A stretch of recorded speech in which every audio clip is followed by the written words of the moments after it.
نزرعها في أولادنا؟ أهو أول حاجة وأهم حاجة هو المسؤولية الحقيقة، لأن الرجل أكتر حاجة تميزه المسؤولية، لأن هو المفروض أن ليه قوامة داخل الأسرة بالظبط كده. لأن ربنا سبحانه وتعالى بيقول الرجال قوامون على النساء بما فضل الله بعضهم على بعض وبما أنفقوا من أموالهم. فلازم يكون مسؤول، لازم يكون عنده قدرة على ضبط النفس، يكون بيقدر يشارك ويتعاون مع الآخرين، ما يبقاش معتمد يعني أو مستقل بنفسه قوي وانطوائي، أو إن هو يكون أناني ومصلحته فوق كل شيء. مهم إن هو يقدر إنه يعني يتناول الأمور بحكمة، وإنه يقدر يتشارك الآراء، ويقدر إنه يستشير الآخرين اللي حواليه. فدي بعض الصفات اللي يتميز بيها الرجل اللي احنا يعني بنأمل إن هو يبقى موجود. احنا بنربي رجل، وفي مجتمع للأسف شرقي ساعات بيشهد حالات تحرش وبيشهد معاملة سيئة للمرأة. ازاي نربي رجل يحترم المرأة ويقدر المرأة؟ في اليوم العالمي للرجل نخرج برجل يعني يقدر صورة المرأة بشكل كامل. لو البيت نفسه بيقدر صورة المرأة، لو كان كل واحد جوه البيت مسؤول وليه دور، فما فيش حاجة اسمها قومي اعملي لاخوك الغدا، سخني له، اعملي له شاي، ولكن كل واحد مسؤول انه بيقوم يعمل لنفسه الحاجة اللي بياكلها، او ان هو لو قايم يعمل شاي يعمل لاخته معاه، ويبقى الادوار متبادلة ومشاركة. كل ما كان هيبقى يعني يقدر قيمة المرأة، كل ما كان الاب كمان ما بيمدش ايده على مراته وبيحترمها ومش بيشوفها مستوى تاني او مواطن درجة تانية جوه البيت. كل ما كان الابن هيتربى على القيم اللي شايفها في بيته. ودايما احنا بنشوف الاسر اللي بتحترم المراه بيطلع ولادها كده اوتوماتيكي، حتى لو هم ما زرعوش فيها القيم دي، ولكن احنا بنربي بالنمذجه. فكل ما كنا هنشوف نموذج صالح جوه الاسره مهما كان الكلام اللي بيتقال، يعني لو الاسره الاب بيقول احترم المراه ومش عارفه ايه وبتاع، ولكن هو بيمد ايده على مراته، بيسفه من رايها طول الوقت، ما بيستشيرهاش، بيتريق عليها قدام الولاد، كل ما هيبقى الولد مهما كان هيكبر على انه يسفي نفس الشخصيه ونفس الاراء اللي شاف والده بيتعامل بيها. طيب انا النهارده عندي ولد صغير، مطلوب مني ايه كأم؟ يعني انا النهارده اركز على ايه؟ وكل سن ايه الحاجات المهم ان الطفل يتعلمها؟ لو بنتكلم لولد لسه يعني 2 3 لولد مراهق لراجل بقى كبير، انا كأم مطلوب مني ايه؟ اهم حاجه الاساسيه هو ان احنا نديله يعني المسؤوليه، يتعود انه يتحمل المسؤوليه. ولكن احنا كاهالي للاسف بنشوف ان ابننا صغير قوي على انه يتحمل المسؤوليه، فبنروح المدرسه شايلين له شنطته لغايه ما نوصله ونستناه عشان ناخده. ممكن اسالك سؤال؟ ليه في دلع للولد في المجتمع بتاعنا اكتر من البنت بجد؟ يعني ليه الامهات، على فكره انا بشوف اي مشكله بجد، يعني انا اسف، اي مشكله بنشوفها النهارده في مش عجبانا في اي راجل قدامنا، السبب فيه امه. طبعا بترجع للتربيه.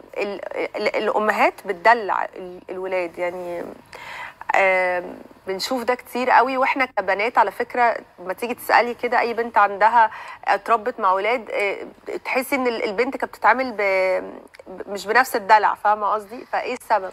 هو كان في نظريه شهيره جدا لعالم النفس الاشهر فرويد. ده راجل راجل ولكنه كان بيشوف يعني بيقترح فكره ان المراه بترى نفسها ناقصه، وطول الوقت شايفه نفسها ناقصه، ما عندهاش قدرات الذكر. القدرات طبعا الاختلاف الجسدي والبدني وكل حاجه، وما بتشعرش بالاكتمال الا مجرد ما تنجب ولد، فتشعر هنا ان هي اكتملت وان هي خلاص ما بقتش محتاجه حاجه. وعلشان كده نلاقي دايما الام تفضل تخلف لغايه ما تجيب الولد. طبعا احنا مش بنعمم في الكل، ولكن الاعم يعني الاغلب بيبقى كده. وطبعا في شواذ، في امهات بتبقى رافضه الصبيان جدا وكرهاهم، وتلاقيها دايما تميز البنت على الولد. لا انا بتكلم في التربيه زي ما حضرتك كنت لسه بتقولي دلوقتي، انه امي سخني لاخوكي الاكل، امي روقي سريره، امي مش عارفه اخوكي راجع تعبان. اي طب وانا فهي دي الفكره. ليه الامهات بتتصرف كده مع اولادها؟ عشان هي بتشعر انها اكتملت بوجود الولد في حياتها، فبتحس ان هو ده حاجه مهمه جدا وحاجه رائعه ومحتاجين ان احنا ندعمه. هم الحقيقه فاهمين الرجوله غلط، فهي تفهم ان هو عشان يبقى راجل ما يقفش في المطبخ، ما يغسلش الطبق اللي كان فيه، ما يشيلش كوبايته عشان يبقى راجل، والا احنا هنطلعه كده بنت. ولا علشان بتأهل بنتها انها في يوم من الايام تبقى مش هو راجل. هو المسؤوليه المفروض ولكن المسؤوليه مشتركه. ده جوه البيت دايما، لان حتى هي لو هتبقى ام، ايه علاقه انها تبقى ام ولو سخن سافر لاخوها اشتغل الغدا؟ لوحده بره او درس بره هيشتغل، ايوه طبعا، ما لوحده. حدش قال كده، وإن بس كان هي ده ممكن تكون الامهات بتشوفها بتعتمد كده، اكتر، بتظن كده ان احنا بنجهزها وبنعملها، ولكن هو بيتحول الامر في اوقات كتير جدا لانه بيبقى سوء استغلال للبنت، وتشعر ان هي كارهه الرجاله، ويتحول الامر بالعكس بقى، كارهه الرجاله، وما تتجوز واحد هتجبره ان هو يشارك معاها، هي مش هتعمل ده كله لوحدها. على العكس بقى، مش ان هي علشان عملت في بيت اهلها فهي هتكبر تشارك ده وتعمل برضه وتشيل مسؤوليه، ولكن هيبقى لا، انا مش هعمل بقى، خلاص انا عملت بما يكفي ومش عايزه حد يتنطط عليا زي ما كان اخويا بتنطط. خصوصا ان هم ما بيعملوهاش بطريقه ان هو بيشكرها انها عملت له الاكل، او انه بيطلب منها بادب انها تعمل الاكل او تسخن له الاكل، ولكن الموضوع بيتحول الى ان ما تقومي بقى تحضري لاخوكي الاكل، وكأن الاكل واجب عليها انها تقوم تسخن، واجب عليها انها تنفذ كل الطلبات دي، فبيتحول الموضوع لعدوانيه بين الاخوات، وبدل ما يبقى فيه بحب، مساواه. يعني بدل ما يبقى الطلب انه بين الاثنين بحب، انه مثلا قومي اعملي لي الاكل عشان مش قادره، او قوم هات لي مش عارفه ايه عشان مش قادره، الموضوع ابتدى يبقى واجب يعني على البنت. ايه اللي النهارده في وجهه نظر حضرتك نفسيا بتقابليه غلط؟ يعني ايه الحته الغلط النهارده موجوده مع الجيل اللي احنا فيه، محتاجين ان احنا نشتغل عليها في الجيل اللي جاي؟ الدلع، دلعوا جامد جدا، فمبقاش فيه تحمل المسؤوليه، فبنلاقي ان اسهل قرار بيتاخد دلوقتي ولا نطلق. يعني ما فيش تحمل مسؤوليه، بس ده من الطرفين بصراحه، يعني من الطرفين، ولا ما هو الطرفين، ولكن الرجاله دايما احنا بنتكلم ان هو الطلاق اصلا مع الراجل علشان خاطر هو اللي قادر يتحكم في اعصابه، وهو اللي مش بيطلب الطلاق كل ساعه، وهو المسيطر ثابته طول حياته، فما فيش الطلوع والنزول. فكل ما كان هو عنده ضبط نفس، وكل ما كان قادر يدير الامور بحكمه، كل ما كان حياته في المستقبل هتبقى ناجحه، وهيبقى مستقر اصلا في بيته، وهيبقى مستقر في حياته، وهيقدر يدير حياته كلها سواء على الصعيد الاسري او الصعيد العمل بصوره ناجحه وبصوره مشرفه لاسرته ولاهله بعد كده. طب عددي لي كده 5 قيم او 3 قيم مجتمعنا مفتقدها في تربيته للولاد. لو حضرتك هتربي ولد، ايه هي القيم اللي مفروض نزرعها في ولادنا حتى يصبح رجل، ونحن نحتفل النهارده باليوم العالمي للرجل؟ المسؤوليه. ابدأ رحلتك اليوم مع جو دادي ايا كان. ضبط النفس، وده جزء مهم جدا عشان التحرش ما يحصلش، وعلشان انه يقدر ما يبقاش عصبي واندفاعي، وما احترام يمدش المرأة، ايده، كل ده انه يبقى ضبط النفس على كل الاصعده بقى، ضبط النفس انه يذاكر ويعرف يظبط نفسه، ان هو يعمل اللي عليه وهكذا. عدم الانانيه، وده جزء مهم جدا. تقبل راي الاخر، وانه يسمع الاخر، ما عشان احنا اللي بنعاني منه دلوقتي الرجل النرجسي اللي موجود كتير جدا، لانه ما بيسمعش راي حد، هو شايف ان انا صح على طول، وعنده انانيه مفرطه. فعلشان كده احنا محتاجين نظبط الحته دي، حته الانانيه، حته ان هو يبقى يعني يستطيع انه يضع نفسه مكان الاخر، ويسمع راي الاخر، ويبتدي هو يقرر هيعمل ايه، ولكن برضه بانه يتفهم اللي حواليه بيفكروا ازاي، ان يبقى عنده تعاون مع المحيطين بيه ومشاركه ليهم. فده هيساعده ان هو ينجح سواء في بيته سواء في الشغل، من كل مكان بيستطيع المشاركه والتعاون مع اللي حواليه. طيب الراجل النرجسي ده طبعا اغلب الوقت بيبقى نتاج البيت، يعني نتاج التربيه، لكن في بعض الاحيان بنقابل مثلا حد نلاقي الاهل زي الفل، ما فيهمش يعني الله دول ناس طيبين قوي، لكن في نفس الوقت تلاقيه حد نرجسي. هل ده نتاج المجتمع؟ هل المجتمع ممكن يربي راجل نرجسي؟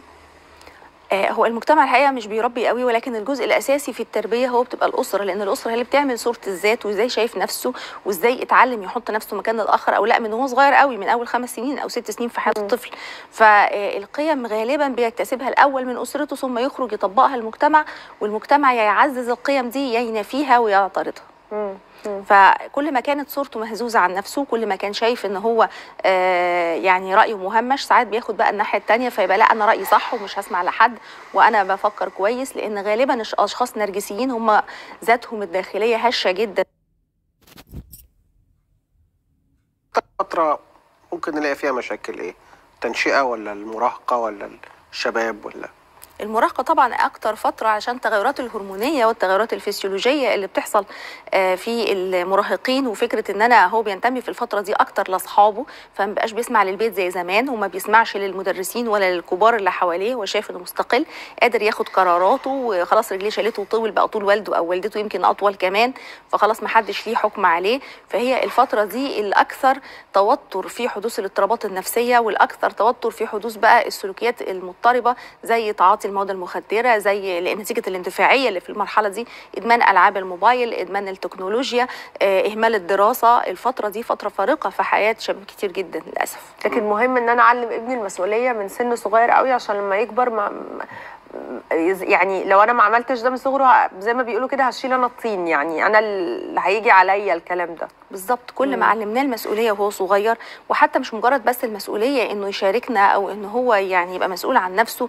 لا كمان يبقى مسؤول عن اختياراته، مسؤول انه يدير اموره الماديه. فانا مدياك مصروف، اتحكم في نطاق المصروف بتاعك، ويستطيع انه يدخر جزء منه، يتعلم المسؤوليات كلها على جميع الاصعده، ان هو يعمل حاجته ويشيل هدومه بس، ولكن المسؤوليه بجميع صورها علشان يقدر ان هو يبقى مستقل بعد كده. لان احنا بنشوف اهالي شايلين عن اولادهم كل الاعباء تماما طول الوقت، والطلبات مجابه طول الوقت لغايه ما يبقى راجل، وبعدين تقول له يلا خلاص يا حبيبي انطلق بقى. طب هو ما عندوش اصلا اي مهارات يتعلمها طول ما هو طفل علشان لما ينطلق يقدر يتحرك، لا بيعرف يظبط اموره الماديه. ان جيلنا عايز يخلي ولاده طلباته كلها مجابه، يعني حاسه دي عقده عندنا.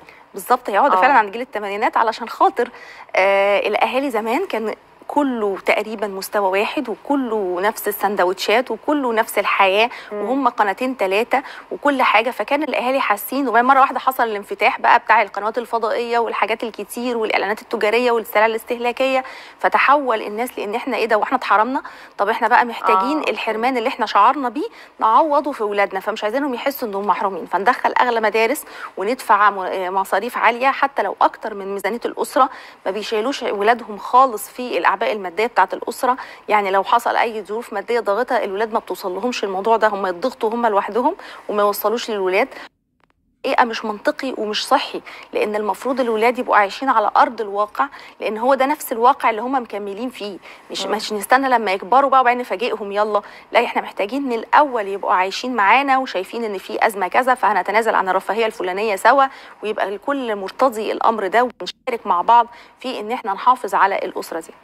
عجبني جدا وانت بتتكلمي على قصه ازاي اخليه يبقى مستقل ماديا، وازاي ان انا اربيه ماديا. الكلام ده لو بدأناه في التنشئة نبدأه ازاي ويستمر معاه في المراهقة؟ هل في تدريبات او اكسرسايزز ممكن الاب والام يعملوها مع الطفل علشان يعرف يمسك ميزانية نفسه ويقدر يدخر ويحوش؟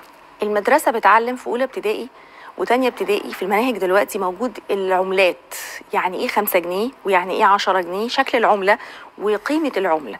فكل ما احنا بدأنا نعلم بالديلي لايف او في الحياة اليومية، يعني النهاردة انت هتاخد المصروف الفلاني، طب انت هتقدر تجيب بيه ايه، طب المصروف ده يكفي ولا ما يكفيش، طب هل ينفع نأجل رغبتك مثلا في الحاجة النهاردة اللي سعرها كذا علشان تحوش النهاردة وبكرة فتجيبها بكرة. ده جزء على فكرة فيه كمان ضبط الذات، ان هو مش كل ما في ايده فلوس وعايز يصرف دلوقتي، هو عايز يجيب اللي في ايده دلوقتي والحاجة اللي عايزها حالا تتلبى، ولكن ده جزء فيه كمان تعليم ان احنا نأجل رغباتنا عشان هدف اكبر. انا عايزه اجيب حاجه اغلى فانا هحوش اكتر، ونقعد من معاه الخطه ونساعده ان انت ازاي تحوش، حتى لو هو صغير وبيبقى التحويش على مدار 10 جنيه وهيحوش منها 5 جنيه او 2 جنيه، ولكن الفكره في الاستمراريه. عودوا واحنا واقفين مثلا في السوبر ماركت او بنشتري حاجه ان السلعه اللي انت هتشتريها سعرها كذا، هل انت شايف انها تستحق القيمه اللي انت هتدفعها فيها ولا ما تستحقش؟ طب هل ممكن يبقى ليها بدايل تانية نعملها احنا ولا ما ينفعش؟ طب ممكن نبدلها بحاجه ارخص محليه مثلا تصنع بدل المستورده، ده تفتكر ده هيوفر معانا بدل ما تجيب حاجه تجيب 2، طب المره دي هات حاجه ونحوش بقيه الفلوس اللي كانت هتتصرف وهكذا، ونديله الفلوس وهو بيشتري ونقف جنبه نعلمه ازاي يدي يعني الكاشير او البائع الفلوس وياخد الباقي ويحسب الباقي ازاي، ويعرف ان هو باقي له كذا، ويتاكد ان الفلوس مظبوطه ويعدها تاني، مش يبقى مجرد بياخد وخلاص وانتهينا وما بيشغلش مخه. فدي كلها حاجات مهمه جدا في الحياه عموما بنمارسها طول الوقت مع ولادنا عشان نعودهم على ان هم يبقوا مستقلين ماديا ومقدرين قيمه الفلوس. لان احنا للاسف دلوقتي في جيل مش مقدر قيمه الفلوس، بيشتري كل حاجه ديجيتال كده ويبقى بالديون على طول، هو مديون طول الوقت، مرتبه بيجي عشان يسدد بيه الفيزا اللي عليها فيها ديون بالالافات علشان يقضي حياته كل يوم هو مديون، لان عنده الارضاء السريع، هو عايز يجيب ده فهيجيبه، مش مهم بقى الخطه المستقبليه ايه، ولا هو حاطط افكار ايه للمستقبل، ولا ده هيضغط عليه ماديا ازاي الشهر الجاي. فده جزء مهم ندرب ولادنا عليه من وهم صغيرين، جزء بجزء كل يوم في المعاملات اليوميه بتاعتنا، علشان نقدر نوصلهم لان هم يبقوا مستقلين ماديا ويقدروا يتحكموا في نفسهم وفي رغباتهم، ويقدروا يحطوا اهداف ويقدروا يحققوها وينجحوا فيها. عارفه يا دكتور، في بيج كده على فيسبوك بتقعد تعمل بتعمل شير لاخبار المشاهير من السوشيال ميديا. فدايما يقعدوا يجيبوا طول الوقت بيركزوا على الكابلز اللي بتتطلق، ودايما يكتبوا كده كابشن لسه عايزين تتجوزوا، وكأن الرسالة بتاعتهم الوحيدة هو تنفير الشباب من فكرة الجواز اللي هي ربنا سبحانه وتعالى كتبها لنا، وهي اللي ربنا أمرنا بيها. بجد تحسي ده الهدف بتاعهم، أو دي الاستراتيجية اللي هم ماشيين عليها. فالراجل الغلبان اللي هو الطيب، لا هو نرجسي ولا هو حبيبي، هو بيروح شغله وبيرجع بيربي عياله، راجل محترم وكويس، لكن مراته قاعدة على السوشيال ميديا بتتغذى سواء من الكلام ده أو بعض البرامج اللي طول الوقت ضد الرجل. تنصحي بإيه؟ يعني تنصحينا إيه بالستات اللي هي عايزة تحافظ على بيتها وعايزة تفضل محافظة على أسرتها، وإن جوزها ده حد كويس فيه عيوب الطبيعية اللي زي أي بني آدم يعني. بالمناسبة يعني اليوم العالمي للرجل نديله كريدت يعني.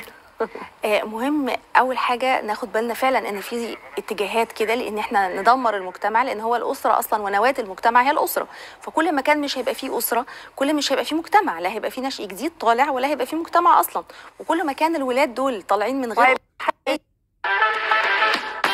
النهارده يعني هنشوف حاجات احنا مش متعودين عليها. كل ما هيبقى الطفل مربى لاب وام منفصلين ومتطلقين، كل ما هيبقى نفسيته اسوأ والحياه بتاعته مش سليمه خالص، وهيبقى عنده مش هيقدر ينجح في حياته ولا انه ينفذ يعني يبقى سوي نفسيا. فالامهات بقى احنا بنقول لهم او الزوجات ان بلاش نقعد نشخص ازواجنا، لان دلوقتي احنا لو فتحنا فيديو واحد للزوج النرجسي هنلاقي مليون فيديو وراه على الزوج النرجسي من كل الناس بتتكلم. ساعات بيبقى المعلومه اللي يعني بنقول عليها ايه، ان المعلومات تزيد قوي بيبقى مضر، لان مش كل حاجه، احنا مش كلنا عندنا عقل ناقد على فكره. احنا العقل الناقد ده جزء من الذكاء وجزء من تكوين الشخصيه نفسه، فمش كلنا عندنا عقل ناقد. معظمنا بيلاقي طب فلان بيتكلم يبقى اكيد كلامه صح، ده عامل مش عارفه كام فيو يبقى اكيد كلامه صح، فتاخد الكلام من غير ما تفكر فيه ومن غير ما تقيمه ومن غير ما تشوف هل هو صح، هل يناسبها، هل ما يناسبهاش، ولكن بيبقى كانه كده ايه يعني كلام موثق وتامن بيه وخلاص تصدقه وتمشي وراه. فمهم جدا ان احنا ما ننسقش ورا اي كلام بيتقال. بلاش نقعد نشخص ازواجنا والناس اللي في حياتنا عموما، لان ده مش هيوصلنا لحاجه غير انه يقطع العلاقات. لاني هشوف بقى اللي قدامي هو بيعمل كذا، احنا بنفصل الكلام، فاما اقرا ان هو بيعمل كذا هطبقه، هدور له على اي موقف في حياتنا ان شاء الله اتعمل مره واحده واطبق عليه الصفه اللي انا قريتها، وكل موقف هلبسه له لغايه ما اخليه نرجسي تماما، وبعدين اطلب الطلاق، وبعدين نخرب البيت، وبعدين اتعذب انا على فكره بعد الطلاق، لان الناس ما بتشوفش ان بعد الطلاق الحياه بتبقى ازاي مريره وازاي الدنيا اصعب والامور مش اسهل زي ما هم بيصوروها، ان الطلاق ده بدايه جديده وحياه جميله. ولكن كتير من الناس بتقعد تتعافى وقت طويل جدا علشان تقدر تخرج من تجربه الطلاق. يعني بعض الاحيان بتسبب ندبه جواها كبيره يعني. بالظبط. فمهم ان احنا نشوف دايما مميزات الشخص اللي معانا ونتغاضى عن العيوب، لان مفيش حد كامل ومفيش حد مش معيوب، ولكن احنا بنعدي البعض علشان خاطر الحياه تستمر. صحيح. على اي حال